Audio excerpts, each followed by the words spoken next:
Yes, it's Monday, and what do we do on a Monday? We talk about ghosts. Of course we do. I hope you're all having a fantastic Monday thus far. Apologies for the slight delay in release. I'm recording this from Father's. Yes, I am. I've moved in with Dad. And because that's how I roll, baby. No, just a quick mention for those who aren't Patreons, who are fully aware of the scenario. So basically, my dad is currently terminally ill. He's in the last days of his life and he needs 24-hour care. He wants to go home, and therefore me and my siblings are taking it in turns to live with him. So mine fall on my recording days, which is good because I thought it would be good, and it turns out it's all right. You know what I mean? But that's where we are. Anyway, I hope you're having a fantastic Monday, and that your week is as splendid as something which is most splendid. And I can't think of anything more splendid than ghosts. I don't know about you guys.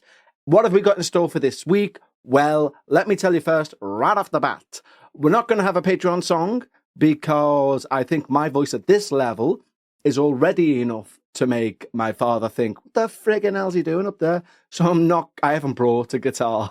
So I have brought a keyboard. So for future win tags, we may, as a one-off, have a bit of a keyboard thing, but that's all in baggage. It's all baggaged up. I haven't unpacked. I've basically turned up, got everything out, started to record because I want to get this out for you wonderful listeners. So yeah, but we do have all the other usual stuff in. By the way, if you do want to sign up to Patreon, which is why, if anyone's listening for the first time, is thinking, why would he sing? Basically, I should have explained. When you sign up to our Patreon, not only do you get 2 extra shows each and every week, you get one, which is a ramble, which is they're a bit heavy going at the moment, but that's to be expected. And you get a second one every week, which is out on a Sunday, which is solely paranormal. No mention of any impending deaths or anything like that. Just ghosty woasties, which is how we like it. And if you like the sound of that, you can head over to patreon.com/we need to talk about ghosts. And when you do so, not only will you get that full hour per week of extra content, though you will also get a full access to a back catalogue of about genuinely 400 hours. I don't know. It's something stupid like that, but you will. And also, normally I would sing your name as a thank you. That's not happening this week for reasons explained prior. Anywho, what we are going to do is we're going to have a paranormal review. So I review something paranormal, so you guys don't have to do it for yourself because you're not mad. And then we're going to have your wonderful true paranormal experiences. And then we are actually going to go to Becca's Reddit Corner, and actually Becca will be there herself. How about that for some shenanigans? Yes, I think we can all agree the bride is surprised Becca's back in her chair. Anyway, without further ado, let's have some paranormal reviews, shall we? Yes, it's time for a paranormal review where I review something paranormal so you don't have to. That's how it works. By the way, if you hear any banging, one of the side effects of recording in a house is you have neighbours. And when you have neighbours, they decide to hammer things into walls, it would appear. So if you do hear any banging, that's not me banging my head against a wall. Hopefully you won't pick it up. I've messed with some noise gates. Yeah, professional speak. And hopefully you don't pick it up. Anyway, interestingly, says he himself, what we're going to review this week, it's not a podcast, it's not a film, it's not a book, it's not a series. Now, it sounds like charades, this, doesn't it? You know what it is? And this seems like a bit of a weird thing to kind of say or even review. It's an Instagram page, right? I'm not paid for these, by the way. And it's a very Marmite page, right? Okay. So if you have Instagram, you know, that famous picture sharing website, right? This guy or lady, I don't know what they are in terms of pronouns, etc. Their username is IBIN Tang. So Ibintang, TANG, that is. So IBINTANG 77. So Ibintang77, right? Now, when you go there, it's mainly UFO things, okay? But there are some videos where you're like, that's absolutely blag. And they're mainly videos, which is good. But there are a lot of things on there where you're like, that's actually quite interesting. And don't get me wrong, sometimes they will point at something which is obviously fake. For example, we've all seen, I would have imagined by now, those black smoke rings, and people have went, what are they? UFOs, spiritual phenomena, a demon escaping from the devil's bumhole. No, it's an exhaust kickback thing from a machine. But they will like film that and go, what is this? And they'll play that card. So touch of salt with everything. But some of them, you're like, what is that? And they also have on there some things which will explain away, surprisingly. I don't think they're doing them to explain away, in all honesty. I think they're putting them on there without comment to see if people go, oh my God, look at that thing floating. So, for example, there's a famous mirage which happens at sea when it looks like, for example, an oil liner is floating in midair, but it's a mirage, or it's not necessarily a mirage, but it's an illusion created by the time of day, the reflection of the water, the way the color of the water matches the sky perfectly, and then will change color as the depth of the ocean differs. So therefore, it looks like the oil liner is floating in midair. And what they'll do is they'll put it up without comment and leave people to go, oh my God, I knew we live in a flat earth. There's quite a lot of people on there, by the way. Read the comments where they're like, we're not being told the truth. We're all an experiment. There's quite, you need to go in there with not a tinfoil hat, but I would suggest tinfoil ear, what are they called? Ear shields? I don't know. And probably tinfoil glasses, because a lot of the comments are very much, we're being lied to. And we probably are, but you know what I mean? Not to the extent some of these people say. So there's stuff on there about the moon landings. There's stuff on there about ancient aliens, like finding Nokia phones from allegedly 2,000 years ago. There's some alleged angels in the sky. There's quite a lot of things. What they do have, which I always find annoying, is they have quite a few things like, the Simpsons have predicted the future. And it's like, no, what's happened is somebody has seen an event in real life and they've then found Simpsons clips and mixed them together to make it look like the Simpsons have predicted the future. And using AI now, someone done it the other day. There was like a picture of 3 girls. One had a t-shirt that said like, I don't know, James. And the next one, not the band. And the next one had like one that said Reebok. And they're stood outside a college place, and behind them is a guy who's eating a Mars bar or something. And someone had basically used AI to recreate this photo in Simpsons characters and put at the bottom of it, Simpsons get it right yet again from 20 years ago, which was a lie. But people underneath it are going, this is, people in Matt Groening knows something, the creator of The Simpsons. Like, no, he doesn't, you tit. Anyway, so there's quite a few annoying things which will annoy you. But there's some very interesting things, you know what I mean? And there's some very interesting historical things. So, for example, why this is getting mentioned on We Need to Talk About Ghosts, you may be wondering if it's mainly UFOs, is it's not just UFOs. There are also clips of some ghosts. There are clips of, for example, what else was I looking at before? Yeah, as I say, angelic things in the sky. It's a paranormal thing, rarely. But there's a lot, it's 50% real, when I say real, 50% where you go, ooh, and 50% where you go, what the friggin' hell are you doing? That's obviously fake. But I would suggest looking at it, and this is not, when I'm saying, what the hell are you doing? Well, I'm not putting this guy down or lady down or person down, whatever they are. I'm celebrating the fact that they're putting out the weird shit, because without them and without people like them, we don't see the weird shit. Because are you putting together a page full of this weird sort of material? I'm not. So without them, we don't see it.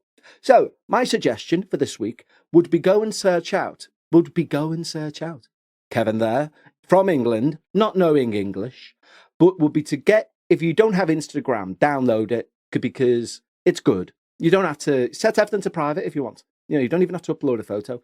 But search out Ibintang77. And you might be able to do it on a browser, actually, without needing to log in or create an account. But just look at some of the videos. They've got like the Nimitz and the gimbal footage and stuff like that. Some very interesting videos on there and some very fake ones. But it's always a good watch, and they're all there. It's not like it's Nukes where you might have to wait I mean, this isn't Slate and Nukes. Nukes has got hundreds of hours worth of content. But because I'm up to date, I'm like, damn you, Nuke, where is your new content? But there's like that, maybe thousands of videos on here, only short videos, but for you to have a look through. So my suggestion would be go to Instagram, search for Ibintang77, and have a little scour through. And, as I say, you will find yourself going, that's bullshit, pardon my French. But you'll find others going, that's interesting. And, I think that's what life is, isn't it, really? You have days where it's one, you have days where it's the other. So my review for Ibintang77 on Instagram, the first ever Instagram review, is 2 thumbs. That's all it is. They're not going up, they're not going down. They're just 2 thumbs. It's worth a watch, and because they're short, you don't have to invest. Like some things like Nukes, for example, they're 30 minutes long. It requires investment. This thing, you don't. You can be in and out in a day. I think they're using a drill next door now, or some sort of saw, so you might hear that. I need to maybe find out what they're doing exactly, or move this desk around for next time. Anyway, so Ibintang77, 2 thumbs. That's all. But go and give it a search. That's what I suggest. Yes, it's that time of the week, which is normally my favourite time of the week, but it's not this week. I'll tell you why. Because the book, which I've just spent 20 minutes searching for, which lets me know where which emails I'm going to be using, basically, for these tales, I haven't brought with me, no. And my inbox is, let's just say, it's about as arranged as a Rubik's Cube, which has been dropped from a high building. So, what we're going to do instead is I've found a lovely article about the haunted theatres of Liverpool, where I live. Hello! So we're going to go through that and do that instead, because why not? And it's an article from the Liverpool Echo. I don't know how old it is. It's from October the 31st, 2021. And it begins, all the ghosts that haunt Liverpool's many theatres, from Elizabeth the Victorian cleaner to Les the painter and the young girl. That's vague. Theatre is brimming with superstition. Never mention the name of the Scottish play. You know the one. Break a leg, not literally. Mirrors on stage are bad luck. I didn't know that. Blue mist. Oh, and blue must never be worn on stage. Interesting superstitions. One I didn't know. Well, 2, including the mirrors. Superstition in the acting world extends to a belief in ghosts, with many Liverpool theatres boasting their own spooky and haunting tales of spectral visions. Now, this is Kev speaking now. We have 3 main theatres, if you will, in Liverpool. We have the Empire Theatre, which is the one you see. It's on the right when you come out to Lime Street, opposite St. George's Hall. We have the Everyman Theatre, which is a bit more for your actual plays, if you will. So the Empire will show things like Wicked or Blood Brothers or something big that's coming through, like the Book of Mormon. The Everyman is for more like Julie Walters, served a time before she became famous there as an actress. It's for like playwrights, it's a little bit more upper class, if you will, in terms of the acting world. And then we have the Playhouse, which is a bit of a mix of the two. Anyway, so it says the Empire Theatre on Lime Street is said to be haunted by Les the painter, a handyman who worked at the Empire. According to eyewitnesses, he has decided to return to his old place of work in the afterlife, haunting the actors' changing room area. Not much is known about Les the handyman, but he's appeared before many actors as they use the dressing rooms. Another of the Empire ghosts is that of a young Victorian girl. It has been there for decades, centuries even. Many who've performed at the theatre report extraterrestrial activity like slamming doors, chill winds.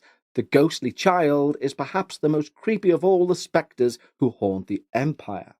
She walks the stall bar area of the Empire Theatre whilst crying. No way. Late at night. It's thought that the girl fell to her death from the circle into the stalls, breaking her neck. Lovely. Others have reported seeing the girl being dragged away by a man with dark eyes. Fuck that. Another of the suspected ghosts at the Empire is known as the Black Phantom. I mean, let's be honest, are we expecting anything good from a man with the name the Black Phantom? I think not. The Phantom often frequents the many dressing rooms at the Empire and appears as a black shape reflected in the mirror. Dun dun dun. Then we move on to the Everyman Theatre. Another spooky building that originally served as a chapel, I did not know that. Though the everyman is steeped in history, the ghost that haunts the theatre does not reflect its heritage. The ghost, bizarrely, is said to leave behind a dreadful stench of urine at the back of the auditorium and the men's toilets. Yeah, you're going to smell wee in a toilet. Staff have previously reported seeing shadows in the men's toilets last thing at night when they lock up. Okay. Also, another handyman, also by the name of Les. Was this like a prerequisite? Anyway, is thought to be a permanent fixture at the Royal Court on Rose Street. Now, the Royal Court is a bit further up from the Empire. Is it? No, it's not. It's right. It's very near. Royal Court shows things like we've got this weird thing in Liverpool, which I'm not a fan of. I've been to one and it was awful. But there's certain writers, and fair play to them, they're just doing the job, whatever. And some people like them. So fair enough. I'm not putting it down. I just don't personally like it. So, for example, they will take famous phrases and they'll turn them scouse. And that'll be the name of the play. So, for example, I'm from Highton, and that's where I am right now. Hello. And so therefore they've done a play called Highton, We Have a Problem. And instead of Houston, We Have a Problem. There are many more, much, much, much worse. And some which are quite good. But, they're all plays on that. The infamously, oh my God, there was infamously one called I'm Dreaming of a Barry White Christmas. And the lead character, and we're talking within the last decade, he blacked himself up. And I'm not shitting you. And when we tried to field the complaints back, because I was working as part of the promotion team, and being like, oh my God, this can't be a thing. Oh my God, tell me it's not. And it was on fucking posters as well. Anyway, and when we tried to feed back to the promoter of the event, listen, you can't do that. They were like, it's to tan. And we were like, no. Barry White is not known for being a white man with a tan. We all know what you're doing. Honest to God. Anyway. The Playhouse on Williamson Square is the last stop on our ghost tour. A woman by the name of Elizabeth is said to tread the boards there, doing so from the spiritual realm. Elizabeth was the theatre cleaner back when the Playhouse served as a music hall. It was 1897 and Elizabeth was on stage, going about her usual cleaning duties, when she was struck by a falling fire iron. She fell into the orchestra pit and broke her neck. A lot of neck breakings going on.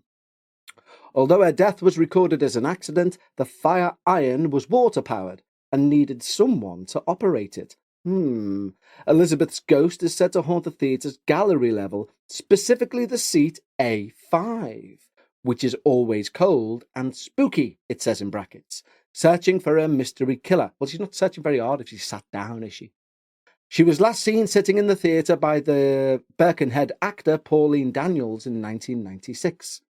Famously, not that famous because I haven't heard it, when contractors were refurbishing the Liverpool Playhouse in 1999, workmen downed their tools in fear after numerous odd happenings and sightings of what they believed to be ghosts. Now, I do like hearing stories like that because, builders, wrongly or rightly, I don't know.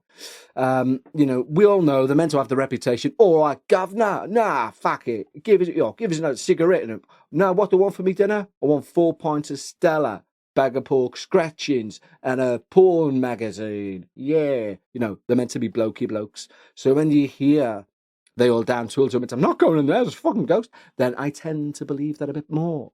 I believe the same thing happened when they tried to renovate Strawberry Fields. The down tools and went, nope, no way, shit's going on. I'll fight any man, but I'm not fighting the dead. And yeah. So there you go. I hope you enjoyed our little tour around some of Liverpool's theatres. But to give you an idea about the Liverpool Empire, firstly, it's 99 years old. It's 100 years old next year. And it saw the likes of, they've had Bing Crosby, they've had Frank Sinatra, they've had Laurel and Hardy. That's how old it is. They've had George Formby. A lot of people don't know who that is, but he was a very famous wartime banjo player and ukulele player and comedian. They've had the Beatles, Judy Garland, the Osmonds, Elton John. It's a huge historical place and a must for anyone who's going to visit the city. Anywho, that brings us to an end of our little tour of Liverpool theatrehood. Shall we head up the wooden hill to Scaryville and see if Becca's sat in her chair? Spoiler alert, she is. And, let's do that. Hooray! Ladies and gentlemen, now it is time for Paranormal Reddit Corner with Becca. Well, it is indeed a very special day because it is not me that is sat in the chair which is creaking away in the corner of the haunted attic in the Tower of Terror. It's none other than Becca herself. Hello. See, told ya. How are you? I'm okay. Long time no Becca's Reddit Corner. I know. What have you been doing? Have you been playing away on other podcasts and telling them spooky stories? Yeah. I've been unfaithful. Oh, this what? podcast, yeah. How dare you? If I'm listening to like Jim Harold and he goes, okay, let's go over to Becca's Spooky Corner. Then what will you do? Well, probably be told off for doing a terrible accent. Anyway, I've chosen a story to you which I think you would enjoy reading. And when I say I think you would enjoy reading, obviously what I mean is I've read the title and that's about it. But there does seem to be some good, there's about 4 or 5 responses, and we like to go through those responses too. So, without any further ado, I shall pass you this, which is known as a phone. Thank you. Welcome to Reddit Corner with Becca. Could you say it any quieter? The title of this story is How to Get Rid of a Ghost Who is Scaring Our Baby? And it is a question. Oh, fair enough. Obviously, yeah, good inflection. They're obviously asking for advice. Yeah. Rather than just telling a story. Yeah, and also I must say right from the onset, if the ghost was scaring my baby, it'd be scaring me. Do you know what I mean? Yeah. I wouldn't ever write a post saying, how to get rid of a ghost that's scaring Becca. Because I'd be like, no. Anyway. So this is basically Becca's Reddit advice corner for today. Yes. So we will see. We will see. Let's begin. Let's begin. We moved into a home a year ago, which had previously been occupied by an older man who lived here by himself, hermit style, for years. Hermit isn't a style, but okay. Apparently, and that's in inverted commas, he did not die in the house, but we feel his presence a fair bit. Most alarming and upsetting, though, is the reaction our 1.5-year-old has always had and continues to have when he seemingly senses or sees the ghost, that of panic and fear. Ooh. Our son will climb up my shoulders, clawing his fingers into me in an attempt to get away from whatever he is seeing, whimpering and babbling. I mean, that's terrifying, to be fair. Also interesting use of the term 1.5-year-old as opposed to 18-month. It says 1.5-year-old. Yeah. Most people say 18 months, don't they? That's the known nomenclature for a year and a half. Yeah, I suppose so. But anyway. A handful of times our son has laughed a little when he's seen the ghost, and occasionally he will wave, but mostly he seems very distressed by it, and even if he isn't clamouring to get away, he is staring, extremely unnerved, at a fixed point, or covering his eye with his hand so he doesn't have to see it. That's worse, I think. That's worse. And I'm picturing him like laughing and waving, trying to go please be friends, and this thing's like, fuck you, little child. Yeah, well, Took a turn, didn't it? It did, yeah. I feel like the ghost has a very strong hold over this place because of how long he lived here, and I don't feel as strong in my ability to tell him to GTFO and leave our baby alone. It's like the home still feels like his, and to be honest, a part of me feels bad telling him to go, because where would he go? But I don't want him scaring our child. Any thoughts? Thank you. I like that where would he go, because it implies that it's a more sincere story on the basis of they clearly have no idea of the alleged spiritual world. And yeah. I will banish you, I will cleanse you using sage, and you will go back to the light. So they're like, where did he go? But there's no indication of, because there's a couple of times when they say, oh, when he sees the ghost, there's panic and fear. When he sees the ghost, he'll wave or laugh or whatever. I'm not hearing what's getting them to the conclusion that that's when the child sees the ghost. Like, how do you know the child's seeing the ghost at that point? Because they're waving at something that isn't there. Yeah, but if the kid suddenly gets distressed and it starts climbing up on them, why are they presuming that's a ghost? I feel like that could be a lot I of see what things. you mean. Is it like it could be like a dog outside or... Yeah, or there could be like what's triggering the fact that, oh no, that's because kids cry, like let's have that right. It's one of the So, key features of a kid. yeah. So what's leading the poster to indicate that to presume each time that this is a ghost, prompting it. I would just be interested to know because they just say it so matter of factly. When the kid sees the ghost, this happens. When the kid sees the ghost, this happens. I see what you mean. Yeah. There's no... Like, if you're not seeing the ghost too, how do you know the kid is seeing the ghost? Yeah, I mean, it's implied that it's staring at a blank space and then does it. That's what's implied in the story. It's not like, there was a loud bang outside and the baby climbed up. It's implied, especially she does mention, I say she, it does mention them waving and giggling at something that isn't there. Well, it doesn't say something that isn't there. It says when he sees the ghost. Okay. That's what I mean. Like, we don't know what the kid can see. Yeah. Okay, but from the overall story, I'm implying they mean when they can't see anything obvious that would cause the reaction. But anyway, as always, we always find helpful advice within the comments section. Well, first of all, before we go down there, what are your thoughts as a paranormal expert? Let's just lay that out there. Experts in the paranormal, but because this person, as I said, they're asking for advice. This isn't a story. This is a genuine. What do I, any thoughts? So, what are your thoughts? Having listened to that story, which it finishes with, it feels like the home still feels like his, and to be honest, a part of me feels bad telling him to go because where would he go? But I don't want him scaring our child. Any thoughts? Thank you. What are your thoughts? My immediate thoughts is like the response I'll give to anyone who says anything like that. Firstly, are they people of faith? If they are, go to your local faith head. But me, being Roman Catholic, if that was our house and we had a child and that was happening, and our belief was they're seeing the previous resident and he still thinks it's his home, I'd get a house blessing.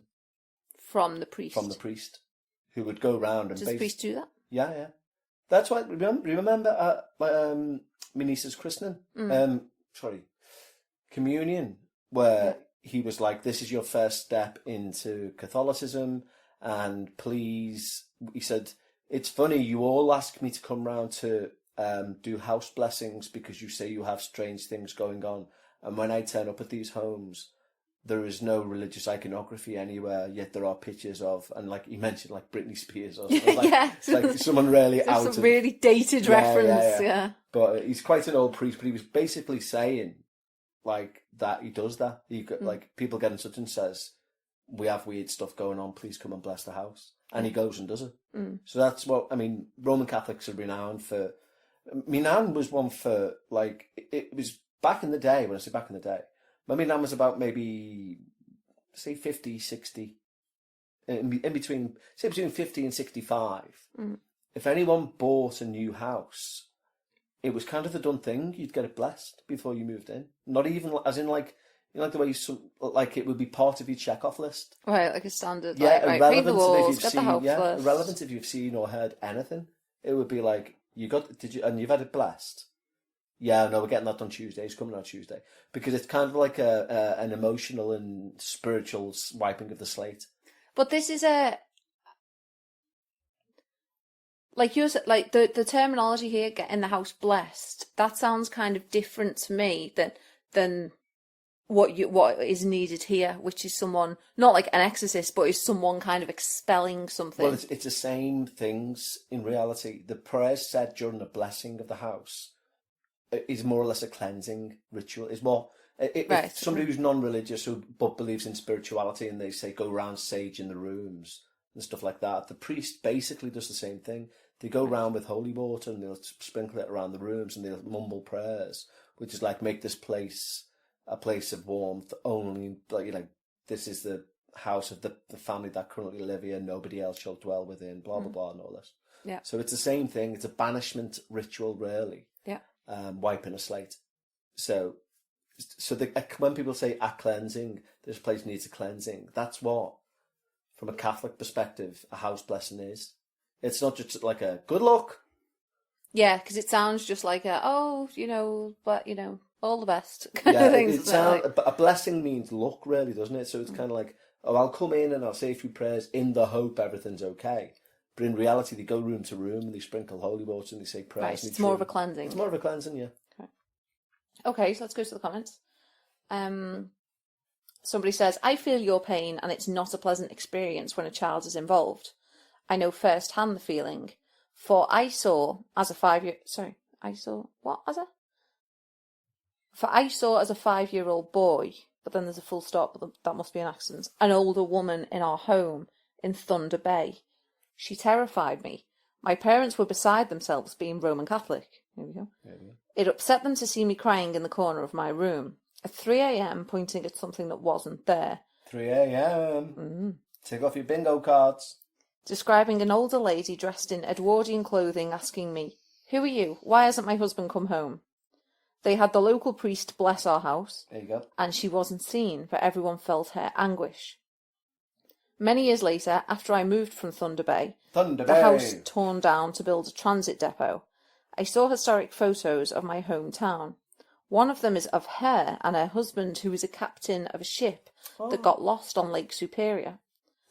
Standing in front of my childhood home, date of the photo 1901. Her memory still haunts me at 60. You have my prayers and my sympathy. Get a priest, a rabbi, or a Muslim holy man, whatever your faith, and have it sent into the light. It doesn't belong with the living, period. It's not Casper. Basically what I said, didn't it? Yeah, if you're a person of faith, go to your person of faith and say, please come to the house, do what you need to do. Yeah. Someone else has said, if you're sure it's the old man and he means no harm, it might be worth talking to him, as it worked for me. Oh? At my parents' house, my dad converted the loft into a dedicated model railway room. Every time I went up there, something had moved. For example, a locomotive being on the track that I was sure was boxed up and stored, etc. I got talking to my mum's friend, who suggested I talk to it. So that's what I did. I sat in the loft and basically laid out how much time, money and energy had been invested in the railway, and to please leave alone. Anyway, as I said it, I heard someone scramble down the loft ladder and shoot off down the stairs. Fuck right off. We still had stuff happening in other parts of the house, but from that day, the railway was left alone. See, that's not what you want. That's why you should never really... Anytime somebody says, talk to... Sorry, go on. It might be worth just explaining to the entity what it's doing to your child. Yeah, but exactly, but where's it going to go? Because they, like that person just said, I mean, the original person says, I'm worried where it's going to go.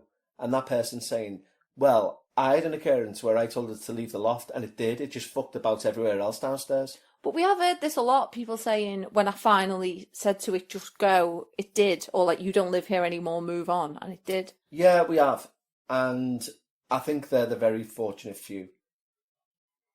Because I think, in all honesty, if you've got no frame of faith, and this may be a very bigoted point of view, but I think if you've got no reference of faith, be it, and I'm not just talking Catholicism, I'm talking any reference of faith. Well, for one, if you're an atheist or an agnostic, you don't necessarily believe in spirits anyway. But I think if you're just saying, don't do anything, and then things stop, you've basically muted the TV. You've not removed the TV. Yeah. But do you... Okay, well, if someone comes around to bless the house, where does it go then? To the light. To wherever it's meant to go within... Well, can't it? If it's going to move on from the house, can't it go to the light anyway? Maybe it takes... I'm just literally spitballing.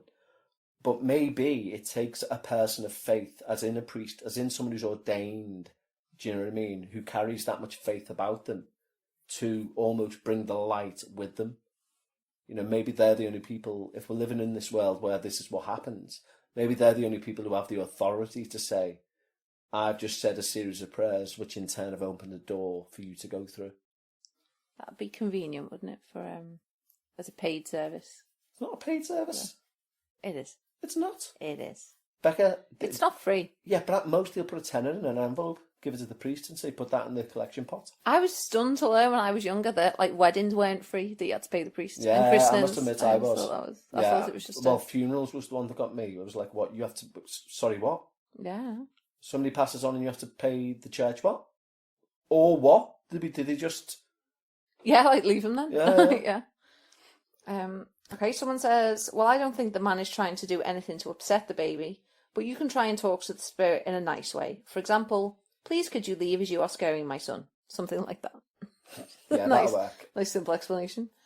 And finally we have, hello, which is very nice way to start here. Hello. You are not the only one that feels an emotional tie to spirits, but you have to look at it this way. Your baby is the most important thing to you, and he should not be scared by something that is not living. Plus, there is always the possibility that activity can escalate. The ghost may not even know he has passed away. I know a technique that will move him on and send him into the light. I used it successfully myself, and others I told this to. It's free, let me know if you're interested. Why not put it there? Why not put it there? So that's a red flag for someone who wants to get in direct contact with a vulnerable parent. That's one of them. Have you ever seen on Facebook, like, where there's something you're interested in? Say, I'm interested in wrestling, so I follow some pages. And now and again, someone will post something relevant. And then people comment on the relevancy, you know, like, what a bullshit angle or whatever. And underneath, like, now and again, you'll see the same person, clearly a scam artist, comment, like, can I inbox you a very serious question? And some poor gullible people go, sure. Yeah. And, you know, but then they've done it to 43 people, and you're like, mate, they're a scam artist. Yeah, definitely. Is that all the advice that we have? That's all the advice that we have. Well, I think that's a perfect wrap-up time for BRC. And talking of BRC, you're about, again, to cross the sea, aren't you? I am. Christ, you're like a yo-yo. I am like a yo-yo. I know. A Middle Eastern yo-yo. Yeah. So I'll speak to you guys in a couple of weeks. Indeed you shall.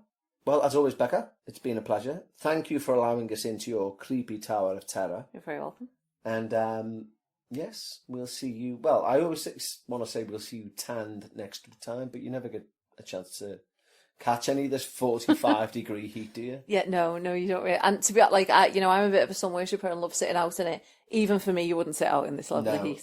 Ironically, the aircon was so powerful last time. You took a fleece. Oh my God, I was freezing. It was ridiculous. Honestly, in that office, the aircon was blasting. And we had to have words. Like, at some point, like, I kept turning it down. This guy kept turning it up. And it was getting like, honestly, I was like, you need to feel my hands here. They're icy. Like, honestly, I was going outside every now and again for a warm up. Yeah, for like 3 seconds. Yeah, because outside it was like literally 40 degrees. Unbearable. Yeah. But it wasn't when you freeze in. When you go out, you're like, oh, lovely. And I'd have like just a little minute outside, get warmed up, and then go back in. It reminds me, we'll end up with a Mitch Hedberg joke because it just comes to mind and it's very funny. He says, a friend of mine asked me if I wanted a frozen banana. I said no, but I do want a regular banana later. So yeah. I think that's very good. Okay, and on that humorous note, we shall leave it there. Thank you, Becca. You're welcome. Thanks, guys. Bye-bye. Bye-bye.